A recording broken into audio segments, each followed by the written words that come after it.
அனைவருக்கும் வணக்கம். நான் உங்கள் அஸ்வமணி.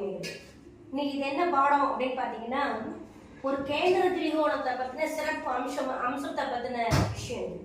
ஏன்னா இது நம்ம ஆடியோவாக கொடுக்குறதுங்கிறத விட உங்களுக்கு ஒரு வீடியோவாக போடும்போது ராசி கட்டத்தினுடைய அம்சத்தை சொல்லும்போது நல்லா இருக்கும்.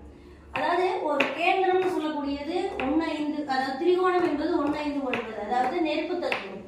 மேஷம் சிம்மம் தனுசு தான் திரிகோண ராசிக்கு உண்டான ஒரு நெருப்பு தத்துவத்தை தர்ம திரிகோணத்தை சொல்ற விஷயம். இப்ப கேந்திரம் அப்படிங்கும்போது பாத்தீங்கன்னா இதே விஷயம் 1, 4, 7, 10 மாறும். 7, 10 கொடுத்துருக்காங்க. அப்போ இந்த கேந்திரத்துக்கும் திரிகோணத்துக்கும் இருக்கிற சம்பந்தங்கள் என்ன அப்படின்னு பார்க்கும்போது பாத்தீங்கன்னா, ஒரு கேந்திரத்தினுடைய லக்னம், நம்ம லக்னாதிபதி யாருன்னு ப்ரூவ் பண்ற ஒரு விஷயம், குடும்பாதிபதி யாருன்னு சொல்லக்கூடிய குடும்பத்துக்கு தேவையான விஷயத்தை எல்லாமே செஞ்சு ஒரு வீடு வாசல் உறவுகள் கட்டிடங்கள் நிலவரங்கள் காடு வண்டி வாகனங்கள் தோட்டம் துறவுகள் எல்லாத்தையும் நம்ம வாங்கி ஓரளவுக்கு ஒரு பேரோட நேமோட ஒரு ஊருக்குள்ள சொல்ற மாதிரி வாழணுங்கிறது 4ஆம் பாவம். அதுக்காக அவன் மெனக்கிறாங்க. அதனால லக்னாதிபதி போய் சுகஸ்தானத்துல நேசமாகிறார். அப்போ இந்த 4ஆம் பாவம் அதை சொல்ற விஷயம், குடும்பம் சார்ந்து சொல்ற விஷயம்.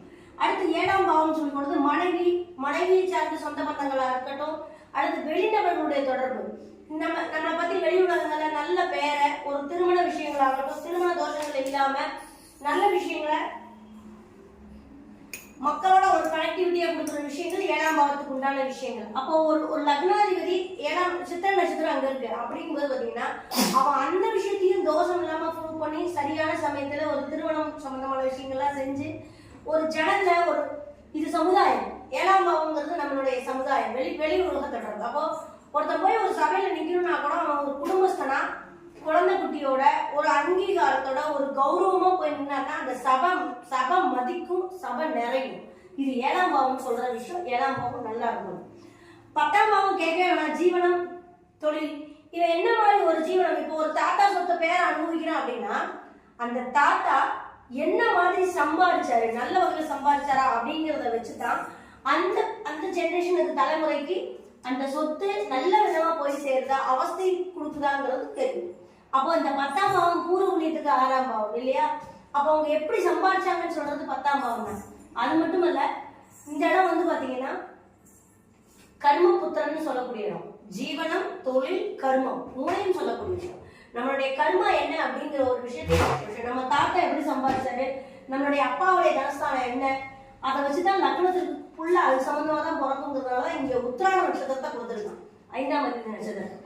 அப்போ இவ்வளவு தான் யாரு, தான் குடும்பம் என்ன, தன்னுடைய வெளியில ஜனங்க நம்மளை எப்படி பேசிக்கிறாங்க, வெளி ஜனங்கள்கிட்ட நம்ம எந்த மாதிரி இருக்கோம், நம்ம என்ன ஜீவனம் பண்றோம், நம்ம பண்ணின ஜீவனத்தை சார்ந்து நம்மளுடைய பரம்பரையை சார்ந்து நமக்கு எப்பேற்பட்ட புள்ள பிறகுதுன்னு சொல்றதுதான் 1, 4, 7, 10. இதை ஒருத்தன் வாழ்ந்து சக்சஸ் பண்றான் அப்படின்னா அவன் நிக்காம ஓடணும். நல்ல நேரமே சம்பாதிச்சா அவனுக்கு ஒரு ஜனனம் பத்தாது. அந்த அளவுக்கு கேந்திரத்துல அவனுடைய உழைப்பு. அதுக்கு நான் 10ஆம் அதிபதி லேபர் சரி இல்லையா? அப்ப நம்ம வாழ்ந்தா மட்டும் பத்தாது, நம்ம இன்னும் 4 பேருக்கு வேலை கொடுக்கணும். நம்ம நல்லா சம்பாதிக்கணும்னா நம்மளுடைய சம்பாதியை வச்சு இன்னும் ஒரு 10 குடும்பத்துக்கு ஜீவனத்தை கொடுக்கணும். இதெல்லாம் கேந்திர ஸ்தானங்கள் சொல்றது. ஒருத்தனுடைய கஷ்டத்தை புரிஞ்சு நம்மளும் கஷ்டப்பட்டு சம்பாதிக்கணுங்கிறது அது. ஆனா திரிகோணம் 1-5-9 சொல்லக்கூடிய செவ்வாயாகட்டும், குருவாகட்டும், சூரியனாகட்டும், குருவாகட்டும், அப்படி அல்ல. அவன் பிறக்கும் போதே இந்த அவன் எந்த லக்னமா இருந்தாலும் 1-5-9 குரு சூரியன் செவ்வாய் இருந்தாலும், தர்ம திரிகோணத்துல சூரியனுடைய நட்சத்திரங்கள் அந்த லக்னங்கள்ல அவன் ஜனிச்சாலும், லக்னாதிபதி 1-5-9 இருந்தாலும் பிறப்பிலேயே அந்த ஒரு கௌரவம், அந்த ஒரு அந்தஸ்து, இது ஆட்டோமேட்டிக்கா அவன் கிடைக்கப்பட்டுதான் பிறப்பான். அப்ப என்ன ஆகும்னா, அந்த குடுப்பனையோடு பிறந்த நபர் மற்றவங்க என்ன சொன்னாலும் எவ்வளவு ஆசை காமிச்சாலும் தான் உண்டு, தன்னுடைய கௌரவம் உண்டு, தன்னுடைய சொத்து உண்டு, அது எந்த இடத்துலயும் அடுத்தவங்க தூக்கி கொடுக்க மாட்டான், அடுத்தவன்றது தேவையெல்லாம் வாங்கவும் மாட்டான். இது 1-5-9 சொல்ற கௌரவ பிரச்சனை. தன்னுடைய விஷயத்தை விட்டு கொடுக்க மாட்டான். அது ஊர் தலைவராக எதுவாகட்டும் தன்னுடைய விஷயத்தை அடுத்தவங்களுக்கு விட்டு கொடுக்க மாட்டாங்க. தான் பேரை கெடுத்துக்கிற மாதிரி எதுவும் பண்ண மாட்டாங்க. அவங்க ஒரு வட்டத்துக்குள்ளே, அதாவது கொடுத்து வச்ச பர்சன் சொன்னா இதுதான் சரி. இது ஒரு பக்கம் இருக்கட்டும். இப்ப இந்த திரிகோணமும் கேந்திரமும் இதனுடைய சிறப்பம் சொன்னா, ஒரு வகையில் இது தர்ம கர்மாதிபதி. அது கன்னியா லக்னம் ஒண்ணுக்கு தான் வந்து தர்ம கர்மாதிபதி யோகம் பொருந்தும். வேற யாருக்குமே தர்ம கர்மாதிபதி யோகம் பொருந்தாது. ஏன்னா எப்படி எடுத்தீங்கன்னாலும் இன்னொரு ஆதிபத்தியம் உள்ள வரும். இப்ப நீங்க ஒண்ணு இல்ல, இப்ப ரிஷப லக்னத்துக்கு சனியே தர்ம கர்மாதிபதி யோகம் வராது, ஆனா அவரே பாதகாதிபதி ஆகிறார். மேஷ லக்னத்துக்கு 9 10 அதிபதி தர்ம கர்மாதிபதி யோகத்துக்கு வந்தாலும் அவரே பாதகாதிபதி ஆகிறார். அந்த மாதிரி ஒவ்வொரு லக்னங்களுக்கும் இன்னொரு ஆதிபத்தியம் உள்டாவா போயிடும். அது வந்து திசை திருப்பி விட்டுரும். இல்லைன்னா எல்லாருமே புண்ணியவான மாறிட மாட்டாங்களா? கலியுகத்துல அப்படி வாழ முடியாதுல்ல. ஆனா கன்னியா லக்னத்துக்கு மட்டும்தான் சுக்கிரனும் புதனும் லக்னாதிபதியாகவும் தனாதிபதியாகவும் வர்றதுனால இந்த கன்னி லக்னத்துக்கு மட்டும்தான் இந்த தர்ம கர்மாதிபதியாகும். அதனாலதான் சுக்கிரன் புதன் எங்க அவன் ஒண்ணு சேர்ந்து இருந்தாலும் நம்ம இயல்பாவே என்ன சொல்றதுங்க, உழைப்பு சம்பந்தப்பட்ட கலை சம்பந்தப்பட்ட, ஏன்னா தனுசு லக்னம் வந்து ஒரு உத்தியோக பாவம், சர்வீஸ் பாவம் இல்லையா? அப்போ எங்க இணைஞ்சிருந்தாலும் அவங்க கலைகள்ல தேர்ச்சி பெற்றவங்க அப்படிங்கறதெல்லாம் இந்த சுக்கிரன் புதன் காம்பினேஷன் வருது. இப்போ சப்ஜெக்ட் என்னன்னா, திரிகோணாதிபதிகளும் கேந்திராதிபதிகளும் இணைஞ்சிருந்தா எப்படி யோகத்தை தருங்கிறது தான் சப்ஜெக்ட். இப்ப வந்து என்ன பாத்தீங்கன்னா, இப்ப 4ஆம் அதிபதி 5ஆம் அதிபதி சூரியன் இங்க இருக்க, கேந்திரத்துல இருக்க சூரியனும் சந்திரனும் சேர்றாங்க. இது ஒரு வகையில் அமாவாசை யோகமா இருந்தா கூட அதை விட்டுருங்க. 4 5 அதிபதி அணைஞ்சிட்டாங்க அப்படின்னா இந்த இடத்துல சுகம் ஒழுக்கும், குடும்ப ஒழுக்கும் எல்லாமே இருக்கும். ஆனா புத்திரஸ்தானம் அடிவாகும், பூர்வ புண்ணியம் அடிவாகும். அப்ப பூர்வ புண்ணியமோ புத்திரவாக்கியமோ நமக்கு கொடுத்து கெடுக்கும், இல்லைன்னா கொடுக்காம கெடுக்கும். இந்த ரெண்டுல ஏதாவது ஒண்ணு செய்யும். அப்ப குழந்தைய கொடுத்துருச்சுன்னா சொத்தை கொடுக்காது. அப்ப இங்க என்ன பண்ணலாம்னா, ஒரு திரிகோணாதிபதி போய் கேந்திரத்துல இருக்கிற சிறப்பை விட கொடுக்கும், அணக்கெடுக்கும். ஏன்னா தன் பாவத்துக்கு 12 தான் மாறிடும். ஆனா அதே இந்த 4ஆம் அதிபதி சந்திரன் 5ல இருக்குதுன்னு வச்சுக்கோங்களேன், இது ஒரு அருமையான யோகம். அப்ப 4ஆம் அதிபதி 5க்கு வரும்போது ஒரு கேந்திராதிபதி திரிகோணம் ஏறுறது அப்படிங்கிறது அவன் உழைப்பால, பிறப்பால பிச்சைக்காரனா பிறந்தாலும் அவன் உழைப்பால நிறைய சொத்துக்களை சொந்த பந்தங்களை தேடுவான் அப்படின்றது வந்துடும். சரி, இதே 10க்கு வரும். 10க்கு வந்தோம்னா இப்ப குரு இருக்காரு, இது கேந்திரத்துக்கு போனா நீசம் வேற வருது இல்லையா? காலபுருஷ தத்துவப்படி லக்னங்களுக்கும் அப்படிதான் வரும். காலபுருஷ தத்துவப்படி இங்க வராது. அப்ப இங்க சனி இருக்காருன்னு வச்சுக்கோ.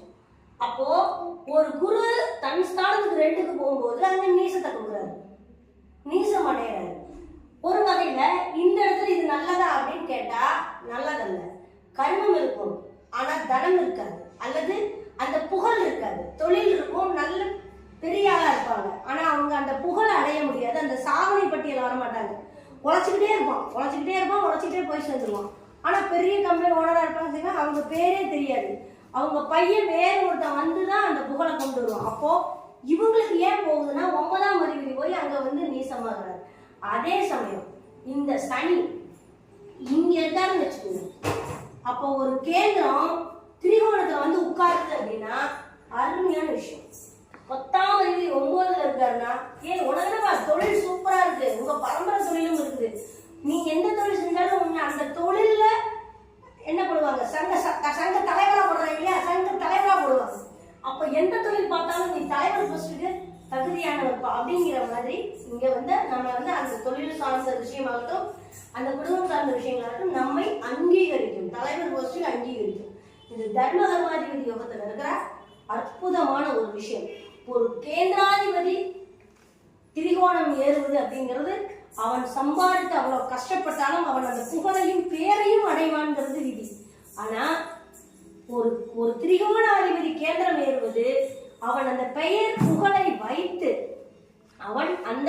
புகழை வைத்து தன்னுடைய குடும்பத்திற்காக தனக்காக அந்த யோகத்தை வச்சு தன்னுடைய தான் புகழ் வாங்கிக்கிறதுக்கும் சரி, தான் சொத்து சேர்த்துறதுக்கும் சரி, தான் அதிகமா பெண்கள் விஷயத்திலே ஆகட்டும், மக்கள் மேல ஆசை வச்சு பொண்ணு மேலேயும் மண்ணு மேலேயும் ஆசை வச்சு விட்டுருக்கானா, இதெல்லாம் வந்து பாத்தீங்கன்னா அதிகமா இவருடைய யோகத்தை வச்சு அவன் மிஸ்யூஸ் பண்றதுக்கு 5ஆம் அதிபதி 4க்கு போறது, 9ஆம் அதிபதி 10க்கு போறதெல்லாம் கொடுத்துரும். அதனால வந்து ஒரு கேந்திரம் கஷ்டப்பட்டு அதற்குண்டான அங்கீகாரங்கள் அப்படிங்கிறது அருமையான விஷயமா இருக்கும். ஓகேங்களா? இதுதான் கேந்திரத்துக்கும் திரிகோணத்துக்கும் உண்டான விஷயம்.